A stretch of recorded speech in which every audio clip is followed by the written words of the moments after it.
আমার এই প্রেগনেন্সি জার্নিতে প্রথম দিকে মা বাবা সবাইকে পেলেও লাস্টের দিকে বাবা অসুস্থ থাকায় তাদেরকে পাচ্ছি না। হাজব্যান্ডও চাকরির ক্ষেত্রে শুরু থেকেই দূরে ছিল, আমি বাবার বাসায় ছিলাম। কিন্তু আমার অবস্থা একটু খারাপ হওয়ার কারণে আমার কাকার সাথে ডাক্তার দেখাতে গিয়েছিলাম। এই শেষ সময়ে আমি কাউকে পাশে পাচ্ছি না, একা হাতেই সবটা করতে হচ্ছে। কিন্তু ডাক্তার দেখিয়ে আসার পর আমার বোনকে দেখি সে আমার জন্য রান্না করে রাখছে।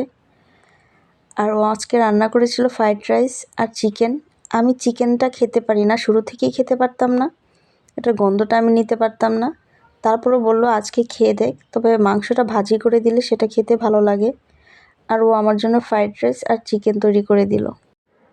খেতে তেমন একটা খারাপ লাগেনি, ভালোই লেগেছে।